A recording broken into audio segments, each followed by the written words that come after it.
all the way from Australia to tell us about a very important problem that affects us all every day, and that's GIFs. So everyone give a hand to Glen.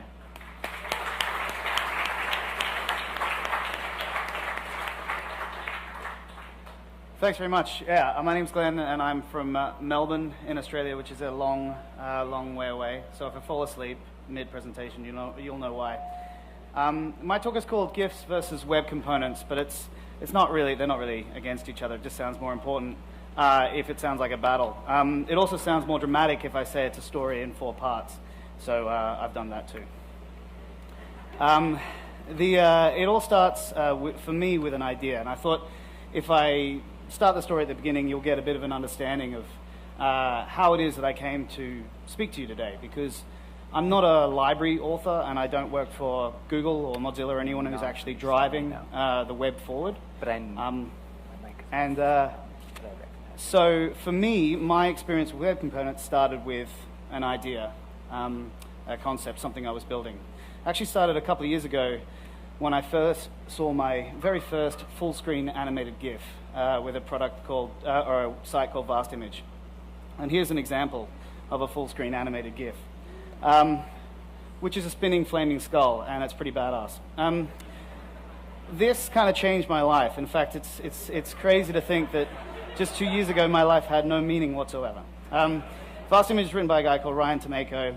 It was pretty cool. You would just go to the website, you keep hitting Command-R to keep giving you a new GIF. The problem was it was selecting the GIFs from a totally random set, an unmoderated totally random set, an unmoderated set that anyone could contribute to. And so the internet should be ashamed of itself because it took something beautiful and it ruined it. Right? So my friends and I, we thought we'll do the next version, right? We thought we'll grab GIFs from Tumblr and just randomly play them back. And the good thing about that is Tumblr is full of GIFs around a particular topic. Pretty much anything you can think of, there's a Tumblr full of GIFs out there for it. And so we made a thing called GIF City. And if the internet works at all, here it goes, yeah, it does. This is sort of what it looks like. This is a Tumblr called Mr. Div, a guy called Matthew DeVito, and he makes original GIFs like this. Or you can just do like Simpsons GIFs or Adventure Time or whatever. And when the internet works, and oh, here we go. These aren't very high quality GIFs, but there's thousands of them. You could watch this for, well, I have watched this for hours. There's another one like skating clips of people doing cool tricks that I can't do. And again, so like a very small amount of code, a huge amount of fun we had with it. If you want to play with it, that's where it is. Ben Schwartz did most of the coding. I was just the GIF fanatic involved.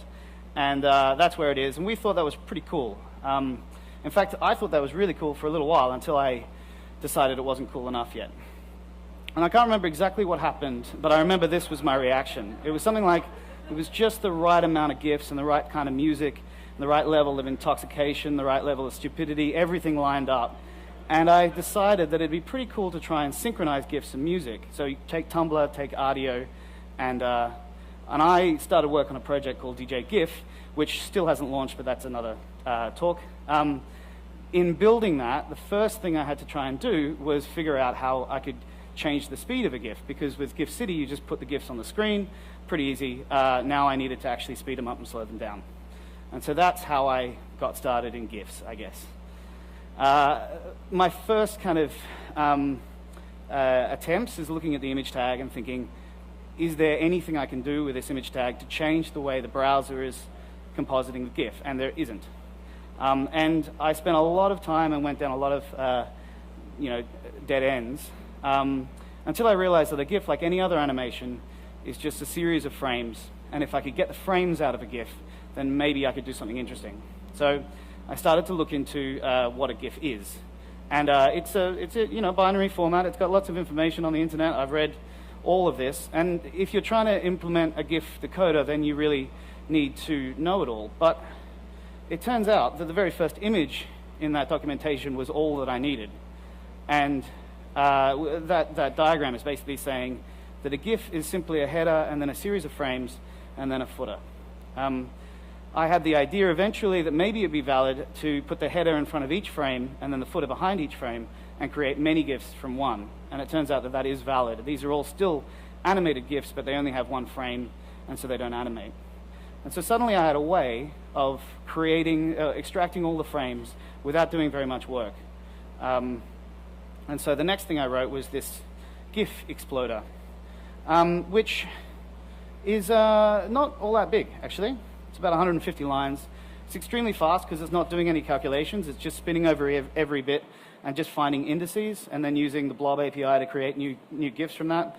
That's all pretty cool. It's all online. Once you have the frames, you can put them in the DOM, just in, next to each other as siblings. You can hide, you can stack them on top of each other using position absolute, and then hide one at a time based on a data attribute, and then it becomes pretty trivial to play back a GIF with the individual frames. So this piece of code will basically change the data attribute to show one frame at a time. And what's interesting is that it doesn't matter what you're trying to do with the GIF, whether you're trying to play it back statically, like stopped and then start it, or you're trying to play it back fast or slow or backwards or forwards, or sync to music or anything. Nothing changes about this algorithm. You still just have the frames, and you still just change which frame you're showing at any given moment. And so when I realized that what I'd written had more capabilities than what I was using it for, just for my little project. And so I kind of switched to thinking about what I'd written as a component and thinking about releasing it. And so that's how I kind of came to have anything that I thought was good that I wanted to share. I released it as a Polymer component called XGIF. I've got to say thank you to the people who wrote the Polymer docs, because I got on a flight and with no Wi-Fi and no power, because we don't have Wi-Fi and power in Australian planes. And before my battery ran out, and just with loading the documents into a tab, I was able to extract all of this logic and wrap a component around it, and it's one of the best experiences I've had. So really, have a play with Polymer. It's really nice. And I want to take a moment. This didn't happen at the time, but it's something I've been thinking about ever since. And it's a concept that I've heard talked about by the no backend movement and the Hoodie team. They call it Dreamcode, and I take it to mean that if you're trying to design something for release, think of the most perfect way you could express yourself. And it takes a long time to think of the best expression of your intent, and then that's your API, and do whatever you have to do to make it possible. So for my component, starting with XGIF being as close as possible to the image tag as I could was my baseline. Like if I could do that, then I knew that I was starting from a good point. But then trying to encapsulate everything, that all the flexible playback I wanted to make possible in an API is sort of an ongoing process. And this is my best attempt so far, which is having multiple playback modes, somehow conveying that they're mutually exclusive, as well as the several flags. Trying to document that is it's quite tricky, but it's the only chance you've got to teach people how to use it. It's the most important thing of your component. Anyway, I'll demonstrate how XGIF works, because it does work. It's all up there. So this is all up on GitHub. I'll put a link in the slides. Basically, the very first example, if you can see that, let me see if this will zoom in.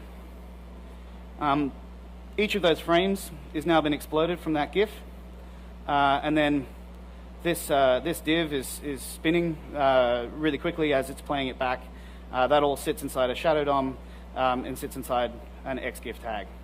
And I'm using Angular to drive it, but that's it working in the browser.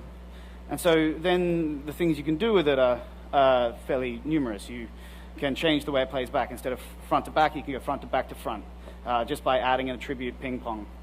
You can get one that plays once and then stops, or plays half a time and then stops, or 1.5 times and then stops, whatever you like.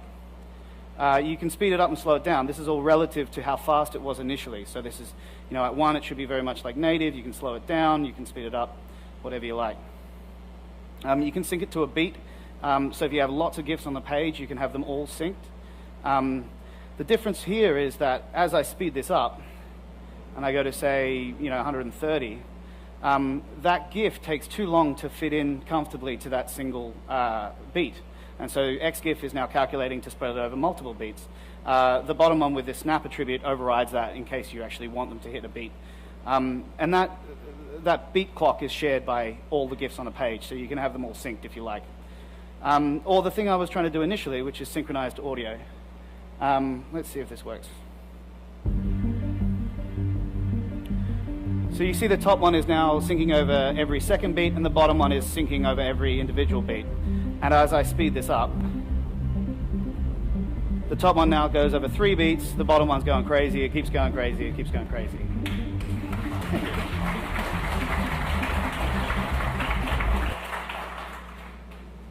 All right. So that was, that's XGIF. That's what I launched. It's had the most attention of any code I've ever written, really. When I launched it, it got a really good response, tweets by internet heroes of mine, lots of attention right at the beginning. And it took me a while to sort of like come down from that, I gotta admit, because that was a lot of fun. But over time, I started to have problems with what I'd released. Kind of felt like I'd done some cool work and I released it the best way I could, but I was quite naive. I did it in a bit of a rush, and so my kind of release directive was 7 files. And you would include XGIF HTML, and that would include the others, and everything would get, would spider out to 7 requests. And I was thinking, this must be, this is crazy. How is web components like this? And since the time that I launched it, or maybe it was there and I just didn't know, Polymer have released a tool called Vulcanize to basically solve that issue. If there are any Australians in the audience about my age, you'll remember we had a version of American Gladiator, and it had a gladiator called Vulcan. And Vulcan is literally the only thing I can think of when I use this tool. Anyway, Vulcan's cool. He'll sort you out. So if you vulcanize something, it basically crawls that web of dependencies and produces a single file, like Browserify, but for web components. So it's down to 34K. It's not too bad. Like, that's kind of solved that problem, but I was still a little bit dissatisfied by it. And it's taken me a while to figure out why. The most pressing thing was that Polymer is a framework itself. Like, it has its own opinions about things. And to be fair, it's very right about a lot of things. And it is very easy to get started, but I didn't think that I wasn't building an application full of GIFs.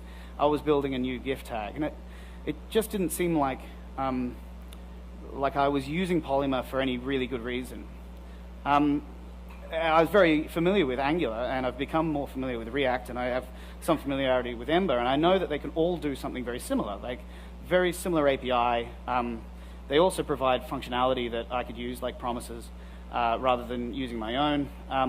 So why shouldn't I use those frameworks for everybody who already is using those frameworks? So my idea was, all right, I'll do that. I'll build an agnostic core, and then I'll port it to all the frameworks. Maybe like it'll be one Bower dependency, but it'll have 4 entry points or something like that. And each of them will be honed and minimal dependencies. And I'll make sure that they all have the same component API so that I have only one thing to explain to people.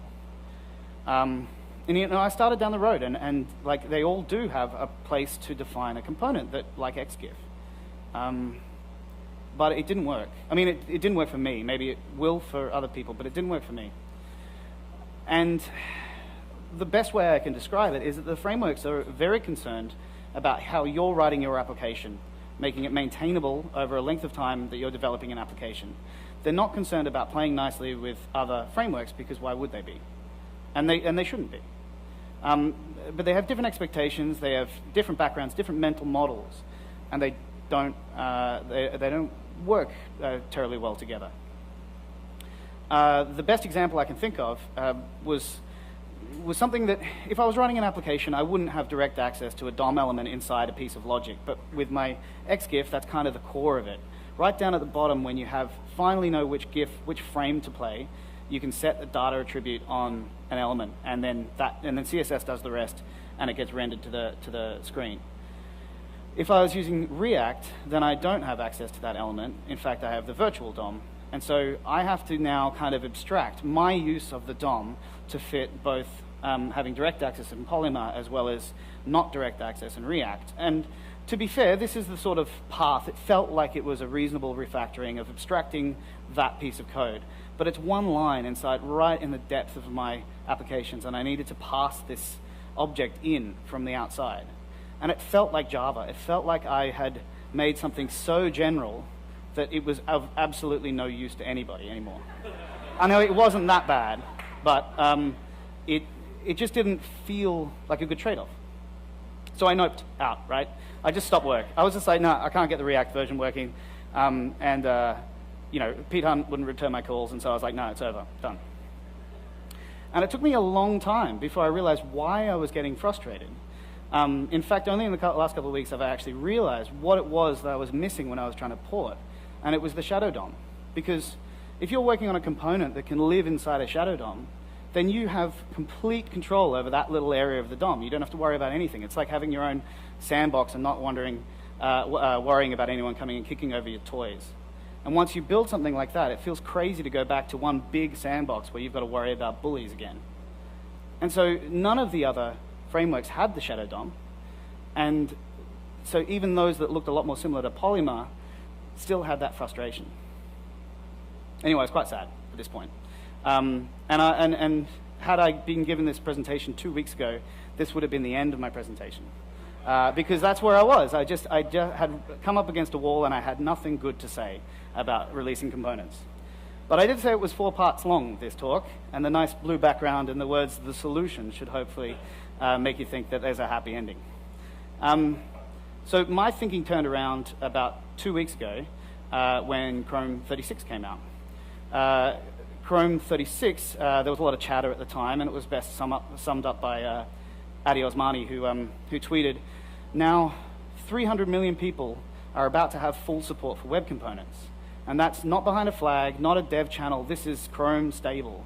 And as much as, you know, there's more than one browser, Chrome 36 hitting that many people is really quite an important point in the history of browser development. So I started doing a bunch of research about this problem again and started looking into it a bit more deeply, reading a bit more, watched some good presentations.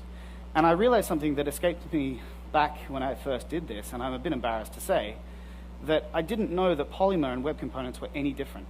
I thought that Polymer was just how you wrote web components. And it's only like 2 weeks ago that I realized that it's not the case. And so I started thinking, well, what happens if XGIF ports away from Polymer and just goes to a native web component? What does it look like? And a lot of the changes are really superficial. Like instead of calling Polymer, you say document register element. Instead of ready, it's a created callback. Right? Some of them are a little bit more annoying. Like Polymer gives you nice little handles like source changed, and then you can do something when the source attribute changes. Whereas with your own, you've got to use attribute changed callback and then dispatch which attribute changed and, you know, parse floats and stuff. Like, this is the sort of thing that a tiny, like a micro library could solve, but there isn't one as far as I know. Things get a little bit more complicated. Polymer is kind of like a little DSL for describing these elements. And so you depend on Polymer, and then you import, then you define a Polymer element, and you put your template in there, and everything sort of wires up. If you're doing it yourself, you have a bit of a simpler HTML file with just a template and the script, but then it's up to you to go in, create a new shadow DOM, find the template, inject it, use currentscript.owner document, which does some magic, and you know, you basically copy paste this from someone else's example. So you know, copy paste this onwards. I give it to you all. But what it lets you do is this, right? No dependencies. You just have a import my HTML file. I'm using Vulkanized now as part of my build, 14 kilobytes to hack any GIF you want in any way that you want. And it will just work because Chrome supports it. But what's even cooler is if you write it for the standard, for the spec, like XGIF is now, then the platform.js, which is part of Polymer, which is a web component shim for browsers back to IE9, just works. It just drops in. And suddenly, you can run it on any browser. I mean, any good browser.